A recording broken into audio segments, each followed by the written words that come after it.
नमस्ते कोडर्स। आज हम जावास्क्रिप्ट में लूप्स के बारे में सीखेंगे। लूप्स क्यों ज़रूरी हैं। कभी कभी हमें एक ही काम बार बार रिपीट करना होता है। जैसे कि अगर हमें कंसोल पे 0 से लेके 9 तक के नंबर्स डिस्प्ले करने हैं तो कैसे करेंगे, क्योंकि बार बार नहीं लिखा जा सकता। अब तुम लोग कहोगे कि 0 से 9 लिख लेंगे, 1000 बार 0 से 1000 तक का प्रिंट करना है। ऑब्वियसली कोई नहीं चाहेगा इतना ज़्यादा लिखना, राइट? तो हमारे पास एक चीज़ होती है जिसे हम कहते हैं लूप्स। ठीक है, तो जावास्क्रिप्ट में हम एक होता है हमारे पास फॉर लूप, उसके कुछ वेरिएंट्स होते हैं। ठीक है, वो बात की बात है। और एक होता है हमारे पास व्हाइल लूप। ठीक है।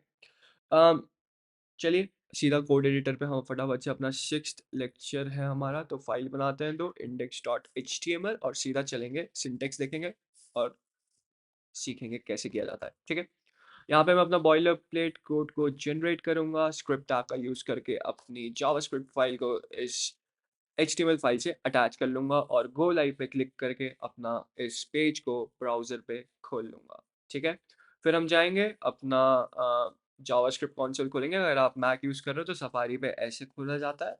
अगर आप क्रोम यूज कर रहे हो तो राइट क्लिक करके वहां पे आपको ऑप्शन मिल जाएगा इंस्पेक्ट एलिमेंट का। ठीक है, इसमें भी मिलता है, उसमें भी मिल जाता है। ठीक है, तो वो आप यूज़ कर सकते हो और अपना कंसोल खोल सकते हो। ठीक है, तो अगर मैं चाहूँ कि मुझे 0 से 9 तक का प्रिंट करना है नंबर्स, तो this is not the ideal way. मैं कॉपी पेस्ट नहीं करना चाहूँगा ऑब्वियसली इस चीज़ को, राइट? अगर मैं इसको सेव करूँ तो देखो 0 1 2 3 4 5, बट अगर 1000 वर्ड्स लिखते हैं तो this is not the ideal way. आप ऐसे बार-बार कॉपी पेस्ट नहीं करना चाहोगे ऑब्वियसली। तो हम इसकी जगह फॉर लूप्स का यूज़ करते हैं। फॉर लूप थोड़ा कॉम्प्लेक्स होता है पर ये सबसे ज़्यादा यूज़ किए जाने वाला लूप है। ठीक है, इसका नाम फॉर लूप इसलिए पड़ा क्योंकि ये फॉर एक स्पेसिफिक नंबर ऑफ टाइम्स चलता है। फॉर लूप्स 3 ऑप्शनल एक्सप्रेशंस के साथ डिक्लेयर किया जाता है। The first one is initialization, then we have one condition and after that we are having one final expression. Okay, उसके बाद एक स्टेटमेंट आता है, आमतौर पर एक ब्लॉक स्टेटमेंट जहाँ पे आप अपना सारा कोड डिफाइन करते हो। इसका सिंटेक्स हम अपने वाइट बोर्ड पे चलते हैं और मैं यहाँ पे आपको इसका सिंटेक्स एक बार लिख के दिखा देता हूँ तो ये ज़्यादा क्लियर हो जाएगा। तो सबसे पहले जब भी आप जावास्क्रिप्ट में फॉर लूप लिखोगे तो सबसे पहले आप लिखोगे फॉर। ठीक है, सबसे पहले आप लिखोगे फॉर, फिर आपका आएगा ब्रैकेट। अब इसके बाद मैंने बताया इसकी तीन ऑप्शनल एक्सप्रेशंस के साथ इसको डिक्लेयर करा जाता है। तो सबसे पहले हमारे पास होता है इनिशियलाइजेशन। ठीक है, सबसे पहले हमारे पास होता है इनिशियलाइजेशन। ठीक है, उसके बाद होता है हमारे पास कंडीशन,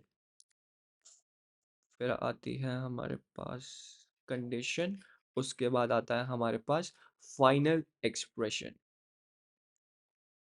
उसके बाद क्या आता है?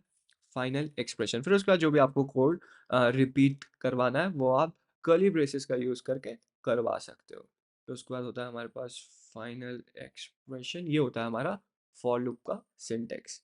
मोस्ट ऑफ द टाइम्स आप फॉर लूप ही यूज़ करते हो क्योंकि हमें पता होता है कि हमें एक स्टेटमेंट को कितनी बार रन करना है। ठीक है, एक बार समझते हैं इनिशियलाइजेशन से मैं क्या कहना चाह रहा हूँ। इनिशियलाइजेशन स्टेटमेंट लूप शुरू होने से पहले सिर्फ एक बार एग्जीक्यूट होगी। ठीक है, इसका इस्तेमाल टिपिकली लूप वेरिएबल को डिफाइन करने और सेटअप करने के लिए होता है। कंडीशन स्टेटमेंट, कंडीशन स्टेटमेंट जो होती है वो हर लूप आइटरेशन के शुरू में इवैल्यूएट होती है। जितनी बार भी आपका लूप चलेगा ना, वो जो स्टेटमेंट होगी उसको वो जो एग्जीक्यूट होगा ना, एग्जीक्यूशन उसके पहले ये कंडीशन को चेक करा जाएगा कि क्या ये ट्रू है या नहीं है। अगर ये कंडीशन फॉल्स होगी तो लूप एग्जीक्यूट नहीं होगा, लेकिन अगर ट्रू होगी तो एग्जीक्यूट होगा। ठीक है, लेकिन एक बात का आपको ध्यान रखना है, अगर कंडीशन शुरू में ही फॉल्स हो गई तो आपका लूप बिल्कुल भी एग्जीक्यूट नहीं होगा। ठीक है, और जो हमारे जो फाइनल एक्सप्रेशन होता है ना, फाइनल एक्सप्रेशन ये लूप आइटरेशन के एंड में एग्जीक्यूट होता है, नेक्स्ट कंडीशन को चेक करने से बिल्कुल पहले। ठीक है, और आमतौर पर आपके लूप यहाँ पे आप अपने लूप को इंक्रीमेंट या डिक्रीमेंट करोगे। काउंटर एक वेरिएबल होगा जहाँ पे आप ट्रैक रख रहे होगे कि हमारा लूप कितनी बार चल चुका है। जैसे आपने 5 बार लूप चलाना है तो आप हमेशा मोस्टली यहाँ पे इंक्रीमेंट या डिक्रीमेंट कंडीशन ही लगाओगे। ठीक है, तो एक एग्जांपल देता हूँ मैं, तो ये तीनों चीज़ें और ज़्यादा क्लियर हो जाएँगी जब आप उस एग्जांपल को देखोगे। ठीक है, अपने कोड एडिटर पे चलते हैं, इस चीज़ को कमेंट आउट करते हैं। ठीक है, यहाँ पे मैं लिखूँगा फॉर लूप, अब सबसे पहले क्या करते हैं हम, इनिशियलाइजेशन। तो मैं यहाँ पे एक वेरिएबल बना लेता हूँ आई इज इक्वल टू 0, इसको हमने इनिशियलाइज कर दिया, इनिशियलाइजेशन खत्म। अब मुझे कंडीशन लिखनी है यहाँ पे। तो मैं कंडीशन ये चाहता हूँ कि हर लूप के स्टार्टिंग से पहले मैं ये देख लूँ कि जो आई की वैल्यू है वो 10 से कम होनी चाहिए, क्योंकि मैं अपना लूप 10 बार चलाना चाहता हूँ, तो मैं ये कंडीशन चेक करूंगा। और हर लूप के जो मेरा ये जो स्टेटमेंट्स होंगी वो जब एग्जीक्यूट हो जाएंगी, जब एक एक बार वो एग्जीक्यूट होंगी, उसके बाद ना मैं क्या चाहता हूँ कि इसको इंक्रीमेंट कर दूं हर बार, आई प्लस प्लस। ठीक है, तो ये आपका एक बेसिक एग्जांपल है, और मैं यहाँ पे सिंपली अपने आई की वैल्यू प्रिंट कराना चाहता हूँ। ठीक है, एक बार इसको सेव करेंगे, और राइट लेफ्ट साइड पे आप देख सकते हो 0 1 2 3 4 5 6 7 8 9, एक लाइन से मैंने विदाउट कॉपी पेस्टिंग मैंने एक स्टेटमेंट को 10 बार एग्जीक्यूट करा with the help of for loop. पहले हमने क्या करा, पहले हमने वेरिएबल आई को 0 से इनिशियलाइज करा, क्योंकि हम 0 से काउंट करना शुरू कर रहे थे। ठीक है, आई इंडेक्स के लिए खड़ा है। ठीक है, आई जो है मैंने आई, आप डायरेक्ट, ये आपके ऊपर डिपेंड करता है इसका नाम क्या रखना चाहते हो। अगर आप इंडेक्स रख रहे हो तो सब जगह इंडेक्स कर देना। ठीक है, इससे कोई फर्क नहीं पड़ेगा, यहाँ पे आप कुछ भी कर सकते हो। ओके, यहाँ पे भी ठीक है, सही है। तो यहाँ पे आप कुछ भी रख सकते हो, ज़रूरी नहीं है इंडेक्स लिखा है तो मैंने आपको भी इंडेक्स लिखा है। ठीक है, ये सिर्फ एक वेरिएबल का नाम है। ओके, तो फिर हम अपनी कंडीशन सेट कर रहे हैं यहाँ पे, इंडेक्स लेस देन 10। तो हर बार लूप स्टेटमेंट जो भी, ये जो हमारी स्टेटमेंट्स हैं लूप की, ये एग्जीक्यूट होने से पहले इस कंडीशन को इवैल्यूएट करा जाएगा। ठीक है, अगर ये ट्रू होगा तभी चलेगा लूप, वरना नहीं चलेगा अगर ये फॉल्स होगा तो। ठीक है, हमारे एग्जाम्पल में अगर आई 10 के बराबर या उससे बड़ा होगा तो कंडीशन फॉल्स में इवैल्यूएट होगी और लूप टर्मिनेट हो जाएगा। And then we are having our final expression. This final expression is just updating our index variable after each sequence of iteration. Okay, so her iteration में ये जो index है एक इसकी वैल्यू बढ़ जा रही है, 1 प्लस हो रहा है। ठीक है, और हमने कहा था कि एक्सप्रेशंस ऑप्शनल हैं, मतलब हम पार्ट्स को स्किप कर सकते हैं। एग्जाम्पल के लिए अगर मैं इस चीज़ को यहाँ से हटा दूँ और इसको मैं इस लूप के बाहर लिखूँ, मतलब मैंने कहा था ना ये सारी चीज़ें ऑप्शनल भी हैं। तो अगर मैं यहाँ पे लिखूँ let index is equal to, sorry typing mistake, let index is equal to 0। Okay, and ऐसा कुछ लिखूँ और यहाँ पे इनिशियलाइजेशन वाला पार्ट स्किप कर दूँ, यहाँ पे मैं डायरेक्टली सेमीकोलन लगा दूँ और बताऊँ कि ये मेरा पहला पार्ट है, यहाँ पे मैं कुछ नहीं लिखना चाहता, मैं सीधा कंडीशन से स्टार्ट करूँगा। ठीक है, तो ऑब्वियसली मैंने अपना वेरिएबल शुरू में ही डिक्लेयर और उसको वैल्यू असाइन कर दी थी, तो दोबारा इनिशियलाइज करने की ज़रूरत नहीं है। अगर मैं इसको सेव करूँगा तब भी तुम्हें आउटपुट में कोई डिफरेंस नहीं दिखेगा लेफ्ट साइड पे। ठीक है, तब भी ये उसी तरीके से वर्क करेगा।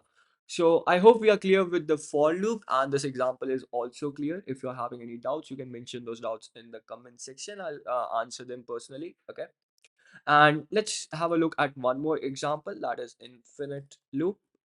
फॉर लूप में आप इन्फिनिटली, मतलब फॉर लूप को, एक लूप को आप इन्फिनिटली कैसे चला सकते हो, just skip all these three things. Okay, just skip these things, have three semicolons over here, sorry two, दो होते हैं ना, क्योंकि मार्क हम मार्क कर रहे हैं यहाँ पे कि ये पहला फेज था, ये दूसरा, और तीसरे के लिए हमको जरूरत नहीं है। तो हम दो से इसको ऐसे कर सकते हैं और रिपीटेटिवली इसको कॉल कर सकते हैं। I am an infinite loop. Okay, let's try this out. देखो ये प्रिंट होते जा रहा है, इसको मुझे स्टॉप करना है, तो अब मैं इसको रिमूव करूंगा, कमेंट करके सेव करता हूँ। ठीक है, आई सेव कर दिया है बट स्टिल ये रन कर रहा है। तो एक काम करते हैं, ये थोड़ा सा हैंग हो गया I guess, infinite loop.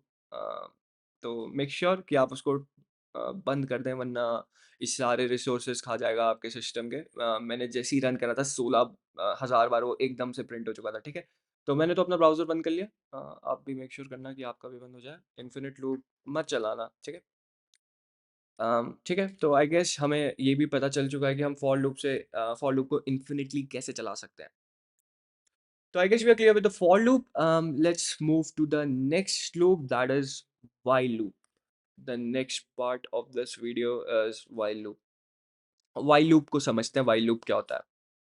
while loop simple है और तब यूज किया जाता है जब आपको नहीं पता होता कि लूप को कितनी बार चलाना है।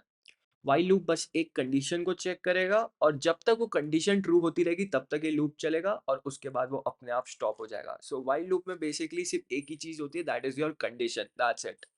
तो व्हाइल लूप आप तब यूज़ करोगे जब आपको ये नहीं पता कि कितनी बार चलना चाहिए, आपके पास कोई कंडीशन है और जब तक वो कंडीशन ट्रू होगी तब तक आप वो जो भी स्टेटमेंट्स हैं आपके वो एग्जीक्यूट होते रहेंगे, ठीक है? तो व्हाइल लूप का एग्जांपल जस्ट आपको व्हाइल लिखना है यहाँ पे और कंडीशन डिफाइन करनी है पैरेंथेसिस में and then you will have curly braces and over here you will have your code, okay? That's the syntax and let's go to our code editor and okay मुझे इसको दोबारा से go live कर देना चाहिए inspect element and okay inspect नहीं करना है जावास्क्रिप्ट पे जाना है हमें ठीक है ओके ये हेलो वर्ल्ड हमने हेलो वर्ल्ड प्रिंट किया है क्या नहीं करा हेलो वर्ल्ड तो प्रिंट नहीं करा है इसको क्लोज करते हैं ठीक है मेरे को लगता है मैंने गलती से दूसरी फाइल खोल दी है index.html में जाके आपको गो लाइव करना है एंड बाय मिस्टेक वही हमने गलती से दूसरी फाइल खोल दी है एंड फिर से हम फटाफट से अपना जावास्क्रिप्ट कंसोल खोल लेते हैं and let's just run it okay guess ये चलना चाहिए तो एक बार रिफ्रेश करें इसको आ गया ठीक है चलो अब वाइल लूप के बारे में देखते हैं वाइल लूप में तो एक सिंपली एक नंबर मैं इनिशियलाइज करता हूँ let number is equal to 0 और यही सेम चीज़ मैं वाइल लूप में दिखाता हूँ आप कैसे लिखोगे यहाँ पे आप सिंपली अपनी कंडीशन डाल सकते हो और यहाँ पे आप उसको प्रिंट कर सकते हो लेकिन एक चीज़ आपको ध्यान रखनी होगी वाइल लूप में जो बहुत कॉमन मिस्टेक होती है आप अगर कोई क्वेश्चन भी सॉल्व करोगे तो वाइल लूप जब हम लगाते हैं ना बहुत बार हम भूल जाते हैं कि हमको इसमें मैनुअली क्या करना होता है इंक्रीमेंट या डिक्रीमेंट करना होता है वरना प्रॉब्लम क्या आती है प्रॉब्लम ये हो जाती है कि मोस्टली अगर आप कोई कोडिंग प्लेटफॉर्म पे जाके करोगे तो वहाँ पे टाइम लिमिट एक्सीडेड आ जाएगा क्यों आ जाएगा क्योंकि आपने एक इन्फिनिट लूप को लिख दिया है क्योंकि अगर मैं इसको नंबर प्लस प्लस हटा दूं यहाँ से तो मेरा नंबर जीरो रहेगा और हर बार ये कंडीशन ट्रू इवैल्यूएट होगी and her bar loop execute होता रहेगा मतलब एक इन्फिनिट लूप हो जाएगा लेकिन अगर मैं इस नंबर वेरिएबल को यहाँ पे इंक्रीमेंट कर दूंगा अपने लूप के जस्ट एंड होने से पहले तो हर बार ये 1 होगा फिर 2 फिर 3 फिर 4 और एक पॉइंट पे आके ये वाइल लूप एंड हो जाएगा तो आपको हमेशा मेक श्योर करना है कि आखिरी में आप इंक्रीमेंट या डिक्रीमेंट या आपकी कोई भी जो भी कंडीशन है उसके हिसाब से ऐसी कंडीशन होनी चाहिए कि वो एक पॉइंट पे आके टर्मिनेट हो जाए ठीक है इसको सेव करके देखते हैं और आप देखोगे सेम आउटपुट आ रहा है तो मैं यहाँ पे क्या लिखूंगा वाइल लूप और फिर यहाँ पे एक नंबर ऐसा करते थे एक बार चेक करते हैं देखो आ गया वाइल लूप 0 1 2 3 4 5 6 7 8 9 तो I guess we are clear with while loop as well यहाँ हमने पहले नंबर को 0 पे सेट करा फिर वाइल लूप में हम चेक करते हैं कि क्या नंबर 10 से कम है या नहीं है अगर है तो कंसोल पे उस नंबर को प्रिंट कर देता है जब वो नंबर 10 हो जाता है तो उसकी कंडीशन फॉल्स हो जाती है और वो लूप रुक जाता है तो I guess we are clear with the loops part अब एक और टॉपिक है जो हमें डिस्कस करना है इस वीडियो में दैट इज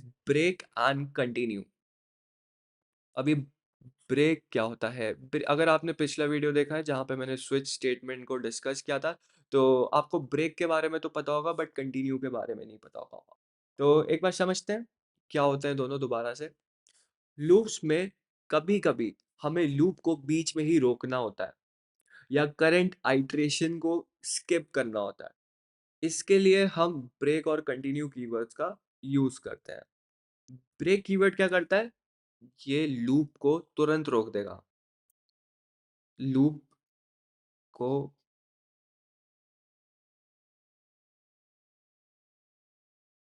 ठीक है और जो हमारा कंटिन्यू होता है जो कंटिन्यू कीवर्ड होगा वो सिर्फ एक आइट्रेशन को स्किप करेगा जो भी आपकी करंट आइट्रेशन होगी ना करंट आइट्रेशन स्किप हो जाएगी लूप पूरा चलेगा बस एक उसका पार्ट स्किप हो जाएगा ठीक है एक बार इसका एग्जांपल देखते हैं तो और अच्छे से क्लियर हो जाएगा तो एक बार ब्रेक कीवर्ड का सबसे पहले हम एग्जांपल देखेंगे इसको कमेंट आउट करते हैं ठीक है तो अगर मैं फॉर लूप लिखूं यहाँ पे let num is equal to 0 फिर उसके बाद हमें कंडीशन डिफाइन करनी है num should be less than 10 and num plus plus अब मैं चाहता हूँ कि जब इस नंबर की वैल्यू 5 हो जाएगी तो ये लूप मतलब ये लूप रुक जाए ये लूप जो है रुक जाए ठीक है ये लूप रुक जाना चाहिए जब नंबर की वैल्यू 5 होगी तो अब यहाँ पे मैं अगर इसको चलाऊं तो देखो हमारा लूप रुक चुका है हमारा ब्रेक कीवर्ड के बाद क्या होता है, ब्रेक कीवर्ड जब भी एग्जीक्यूट होगा ना,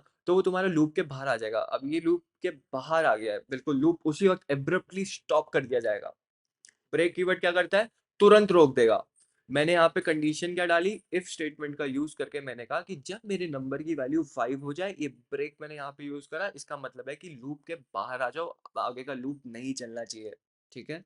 लेकिन जो कंटिन्यू कीवर्ड होता है, वो एक आइट्रेशन को शिप करेगा और अगले आइट्रेशन पे चला जाता है।